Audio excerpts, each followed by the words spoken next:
All right, good evening, everybody. Ben Jones here. We're going to do a little chatting about the potential for any wintry weather as we go into Sunday morning. And before I get into the particulars of all that, I'll just tell you that anything that we know at this point is that we don't know a whole lot at this point. So if that makes sense. This time of year, we start to get these things. I remember last January, obviously we had the big snow. We finally got the one we've been waiting on. But before that, there was one that was kind of iffy. Not quite the same scenario as this. And that one didn't pan out. And then, of course, the next round was the one that ended up being snow. But where we live, it's just very difficult for things to line up just right. There's got to be a moisture content in the atmosphere, which is obviously the water. And you have to have that timeout with the actual temperature freezing or below. So not sure on both of those counts, and it's not just me, it's the weather community as a whole. National Weather Service still kind of puzzled on this as well. There's not much confidence in these models. So I'll show them to you anyway, though.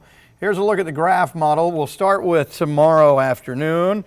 Sunshine, warming back up above 50. That'll be nice. A little southwesterly breeze. Think of it as two rounds as we go through this weekend. So when I say rounds, I mean precip chances, the chance for some precipitation, all right? So this would be rain tomorrow night. It's around 2 or 3 in the morning. Now you can see where the snow would be up here in the mountains on this round. For us, not cold enough. Let's go forward. I have to see if this is even holding together as we go through 5, 6, 7 in the morning Saturday. That will get on out, and then we will go to a partly to mostly cloudy day Saturday. This is Saturday afternoon. Now, I'm going to show you a few different models, and you're going to see quite the difference between them all here, all right? So this is 3 in the morning. This is the latest graph model. Now, again, another one comes out in a little over an hour, so things can change. But at this point, we get totally missed on this. So it already sounds kind of weird anyway to think that we would have something like this, since we're going to have a rain chance tomorrow, to think to be able to recover enough moisture content in the atmosphere and also have that time up with freezing temperatures seems like a pretty slim chance there. But you can see here, this really doesn't make much sense right here because I'll show you with the temperature model here, the same model with the temperature plots in a minute. It's above freezing down here as we go through this time of the morning, or at least that's what it's showing. So this wouldn't make much sense that we would have maybe a few flurries or some sort of sleet mix right here. Notice we would get nothing out of this if this graph model is right. It would oddly be southeast Georgia, coastal Georgia, northeast Florida. Again, the temperatures are not set up for that there either. Here's a look at the European model. This is Sunday morning around 6 a.m. So if you look at it at just this glance, you can see some light rain, same kind of thing down here. This one oddly blows up a little patch of flurries right here as we go toward mid-morning in toward lunchtime. This is all subject to change, and it will change. It's not going to stay looking like this. Either it can go to looking like more of a snow event or to nothing at all. This is just where it stands as of now. There's around 1, 2 in the afternoon, kind of slinking away there. Now, this GFS model, normally these long-range models, and for whatever reason, it just is what it is, they will get normal updates a couple times a day with those. But when we go into precip type mode with this, there's actually a new GFS out. This one has not come into our computer yet here, so this is kind of an old model. And if you look at this one, you're thinking, heck yeah, man, this is snow right here. Look at all that. It's not green, it's not rain. Pink would be a mix. And then once you get in this shaded area, that would be snow. And that would look like a pretty good swath of it as we go towards Sunday morning. The latest model came out a little while ago and shows very little of that now. So there's Sunday afternoon. Again, I've been watching the models throughout this week, looking ahead to this weekend. And they've gone from showing a little slither of something Sunday morning to then for a couple of days straight, nothing at all. Now they're back to showing this, but again, there's not much agreement. Some models put it up in North Georgia. You saw the graph down here in Southeast Georgia. And the Euro is mainly down here. GFS is pretty much the only one that's showing here. Let me show you these temperatures I was talking about. So remember that the graph model had that frozen stuff down here underneath us. Let's go forward until we get there. There's Friday morning showing around 30. Obviously, that would be a bust if we said that was a low tonight. I'm going to say we're going to go as low as 20 tonight. Tomorrow, somewhere in the 50s. Tomorrow night into Saturday morning, looking like mainly 40s, but I think we'll have some 30s, but it's just going to be rain with that batch that moves through. Upper 50s to near 60s Saturday, and then here as we go into Sunday morning. Well, it was showing the frozen stuff here, 36, 38. We're not even freezing here if this graph model's right. Now, you've heard me say too, probably, that the graph model sometimes runs a little bit warm, and so we can end up with numbers underneath this. True, but the same model that's handling these numbers is handling the precip, and it is saying that there could be something frozen in southeast Georgia. I don't know, it just doesn't line up to me. I don't know if that's going to be there on the next run. I mean, it could turn out that we end up with some flurries or something, but it's just too iffy at this point, and it's not making much sense the way all this looks on the models. Okay, so let's go back in case you were just joining us and look at the graph. Now, our 10 o'clock show on the CW channel and, of course, on 13 WMAZ Plus should hopefully have a new updated model run. We'll see if that has come in yet. There's, again, this first round tomorrow night. We're not looking for anything from this. Any frozen stuff's going to be up here in the mountains. This is a cold sprinkle, if it even holds together, tomorrow night into Saturday morning. And then we go through the day with a mix of clouds, maybe some sun. And again, as I just pointed out, this is overnight. If we were to see anything, it would be overnight towards Sunday morning. Looks to be the best window. Obviously, that's going to be the coldest time of the day, so that would be your best shot. But again, you have to have the moisture content laying in the spot where the temperatures are there. It all has to match up. That's why it's always so on the line for us here. It's not a slam dunk. You know, if we were up in the northern states, it's a different story. But again, showing it down here, but I just showed you. You had numbers down here that are like 38s, 36s down here. Going back to school, 32 is freezing. So I don't know if that's going to be on the next run. Okay, so if that model's right, either way, we don't see anything out of it. Let's go forward with, again, the European model. I've seen this kind of thing before too, when you see mainly just rain here, and when you see just like a pop of something that goes whoop, snow like that, it's a little suspect to me because it's mainly trying to show any precip down here in southeast Georgia. But, I mean, we'll see. I mean, again, I'm just showing you the scenarios as they are now. It is still possible Sunday morning that we could have something frozen. It could be either, or a mix. You know, we could have some sprinkles if it's above 32, or we could have a little bit of a sleet mix, or maybe flurries, or if it were cold enough, obviously it would be snow, but again, all that has to line up. And as I mentioned a moment ago, the GFS model, again, this is an older one, but the newer one, I'm trying to get it to ingest into our computer because there is a newer one out.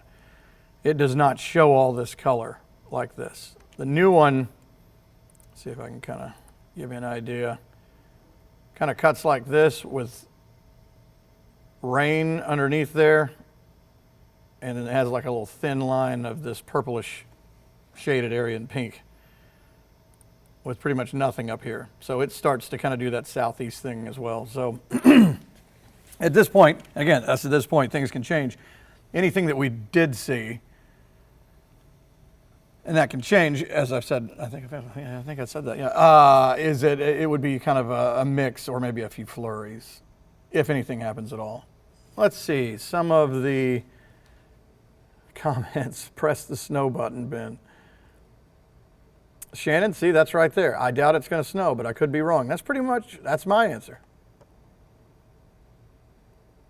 Do you want to build a snowman, Marilyn says. Yeah, well, that would be cool. Again, last year's snow chance, that was a no-doubter. That was a slam dunk. It wasn't, is it going to snow? It was, how much are we going to see? This one is, would we even see anything at all? Sleeves up, question mark? No, it's cold outside.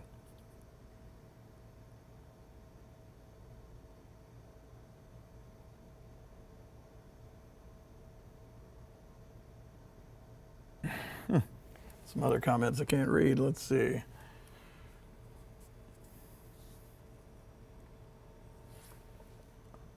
Steve, what's your prediction? Well, Steve, I tell you how it works. I have people say this, ask this stuff before. Well, what's your prediction? Well, the only way we can make predictions is by going off all the data that comes in. And so it's model driven. It's models that are in. You look at all the variables that are in play, temperature, obviously moisture content, timing of all that. And you just have to kind of weigh out, like this GFS that I've left on the screen. Typically, I'm not saying that there's a model that we don't like, but this one sometimes can be a little less reliable in wintertime situations here. So it may be right. And I know you say, well, it's Thursday night. What do you mean it's too early? It is too early for us to tell where we live on one that's marginal like this. We'll know better tomorrow, and unfortunately, it may be really Saturday before the models really get a good grip on it. So my prediction is maybe a few flurries, maybe a little mix of a flurry and a sprinkle at this point.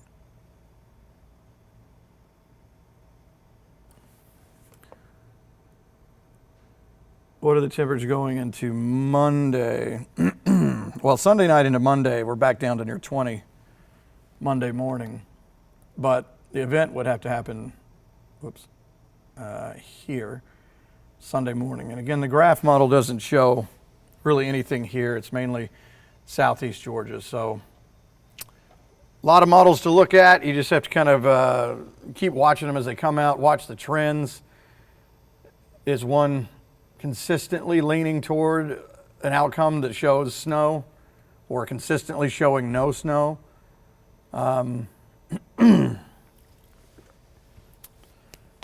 Which model do you usually lean towards, says Sharon? It's funny. It is for different times of the year, like Hurricane Helene. A lot of the models had that track going farther toward the west, and the graph model that I'm showing you here nailed it. It was right on it all the way along. I've seen different models do better at different times. Sometimes it seems like the Euro can do a little bit better with wintertime stuff. But I mean, having said that, I've gone through so many events in nearly 30 years that I've seen ones that I didn't think were going to perform very well do better than others. I wish there was a better answer for you, but it is, like somebody said here, it is still an imperfect science. Never will be a perfect science.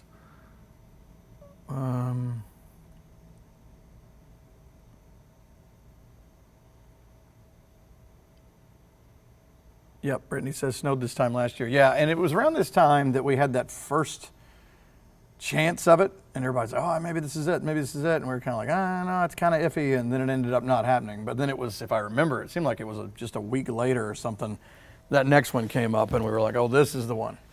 And it turned out it was. So just to recap again, let me show you these numbers down here, because obviously this is what's important. I'm going to get us into Saturday afternoon. Again, this is that graph model. And you can see that if this is right, we're barely even near freezing. And it's showing a little line of frozen stuff from Valdosta to Savannah, 36 to 38. That doesn't track. That doesn't make sense.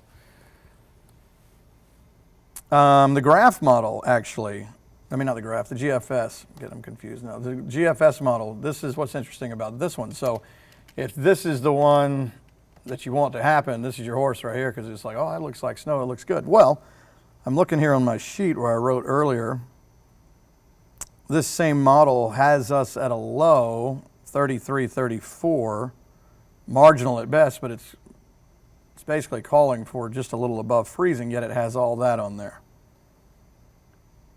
Let's see, running it down, the graph Sunday morning, a low of 33, GFS 33, the European model 34, and then some of the blends of models anywhere from 28 to 31.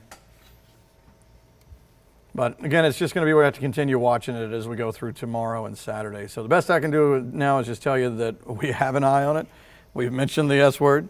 I don't like to do that until it's necessary. I almost did it last night, but I held off on it. But with social media the way it is now, folks are talking about it. So it's something we can kind of be interested in, see if it happens, but there's a chance that it might not. So we'll see how the new models come out. Hopefully that new graph will be out a little later tonight, and then tomorrow hopefully will tell us a lot more as well. But thanks for joining me, guys. We'll be checking in off and on as we go through the next couple of days. Have a great night.